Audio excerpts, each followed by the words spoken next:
So, a few years back, I went home to Missouri to visit my mom for Christmas.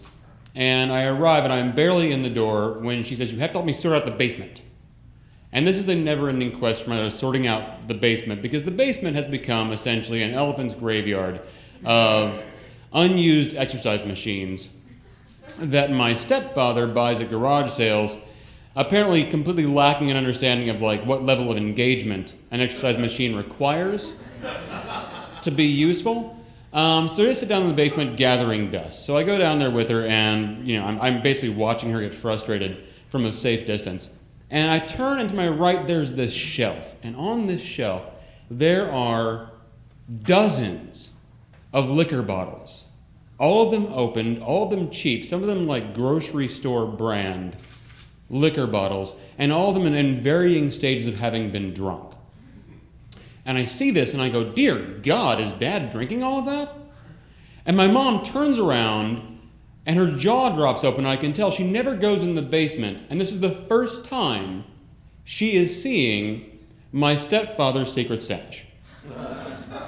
And I'm waiting for a reaction, because this secret stash flies in direct violation of a law my mother had laid down several Christmases before when I was 6 years old.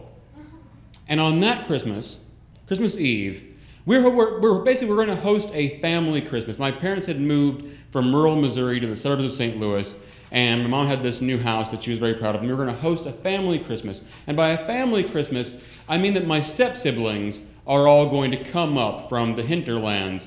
And many of they're all old. I'm the youngest of 8. They're all older than me. Some of them are old enough at this point to have families of their own. So they arrive with their feral children. And one of them, Jim, also brings 3 hunting dogs, like blue tick hounds. And I have no idea what sort of game he thought he was going to tree in Sutter's Mill subdivision. I mean, unless he was looking for patio furniture, I'm not really sure what his plan was, but he opens wide my mother's door to her new house and lets in these dogs. And these dogs immediately go flying up my mom's new carpet and begin looking for a place to crap. They're all, each one's the size of a pony, and they're doing that thing where they kind of lead with their hips, where they're trying to get their hips ahead of their front paws, getting ready. And my mom sees this, and she's not having it. She's like, "They have to go outside now. The dogs have to go outside." And Jim is just, it's cold out there. Give my dogs outside. It's cold outside. Give them the dogs up in the cold, and it's 65 degrees outside. It's not, but he won't let it go. The dogs go outside, and Jim will not let this go. My dogs are outside. He's just the rest of the day, he's on this thing. And then my stepfamily breaks into what is their contribution to the family gathering, which is several cases of Busch beer and a couple of bottles of Jack Daniels, the fruitcake and figgy pudding of any trailer park Christmas. And so they break these things out, and they begin to get very drunk. My step-siblings with my stepfather are getting very drunk at the kitchen table. And as they're getting drunk, every once in a while, Jim will wander back to the patio door to stare out at his dogs and go, "I gotta leave, Carol, my dogs are cold, Carol, my dogs are cold." I mean, you would have thought, from Jim's reaction, you would have thought that my mother was standing out there over these dogs with a high-powered rifle like Ralph Fiennes in Schindler's List. I mean, it was just a completely outsized reaction, and eventually my mom just had enough. Everyone's drunk, Jim's being an idiot. She said she spent the entire day cooking for these drunk assholes, and she's just done. And so she goes into the kitchen, she announces to my stepfather that it's time to go to bed, and then she turns and she gives my sister a significant look. And Amy looks at me. Amy's about 5 years older than I am. She says, "Hey, Brad, if we go to bed sooner, then the sooner Santa Claus will get here." And I go, "Okay," because I'm 6 and I'm really stupid and very gullible. And I didn't. It took me years to realize that one of Amy's responsibilities was to remove me from the most drunken part of any family gathering. But she does this very easily and effectively. And we go off to her room. We go to sleep. And the next morning, I wake up and I am rip-roaring ready to go, because I'm anticipating a G.I. Joe aircraft carrier playset under the tree. And so I come bursting out of my sister's door let's have it. Christmas is here. And the first thing I see down the hallway is my mother at the end of the hallway, and she's very, very still. And I walk up behind her, and she doesn't look at me. And I follow her gaze to where she is looking, and she's looking into the kitchen. And in the kitchen, there are all of these overturned beer cans and 2 empty bottles of Jack Daniels. And there is beer dripping from the ceiling. And more beer than that can come in one can.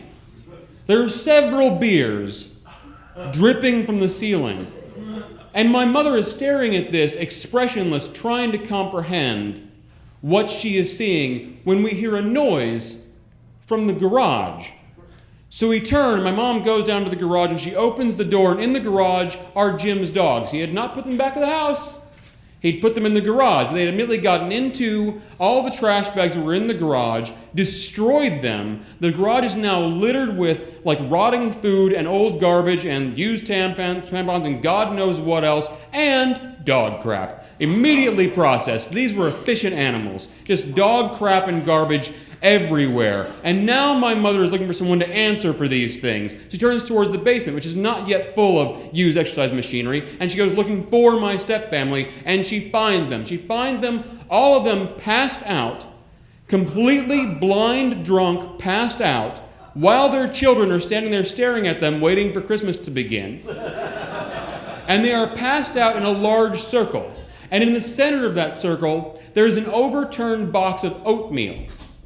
And underneath the oatmeal is vomit.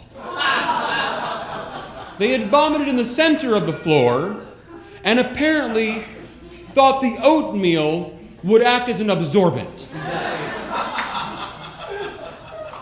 This is the moment my mom begins to scream, "Get up and get out! Christmas is over!"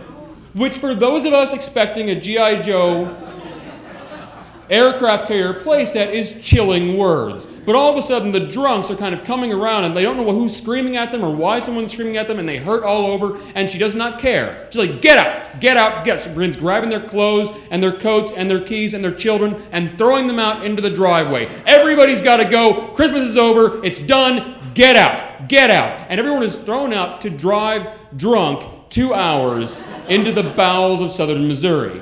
And they disappear, and my stepfather has now appeared, and he's like, "What's all the fuss?" And my mother wheels on him and says, "I'm going to tell you what the fuss is about." And begins to, and just sort of backs him into the kitchen. And I believe, if I'm remembering correctly, that this is the argument of the flying mug. But regardless, at the end of the argument, a rule was laid down, and that rule was, as long as my mother drew breath, there would never be hard liquor in her house again. And so far as I knew, that rule had stood. And now, here we are in the basement, and there's about a dozen liquor bottles lined up in a row. And I'm looking at my mom, waiting to see how she's going to react, having been defied in this way. And she begins to laugh. And I'm like, what's funny? And she says, "When you arrived, did you notice your stepdad's nose?" And I had noticed my stepdad's nose. My stepdad's nose was weird. It was like really red, and the skin seemed tight, like new skin.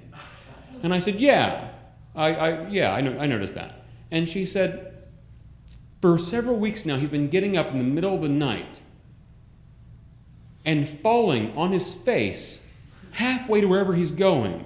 And several times he has taken all the skin off of his nose on the carpet. I thought he had Alzheimer's." She points to the liquor bottles and she says, "This is a Christmas miracle." Thank you.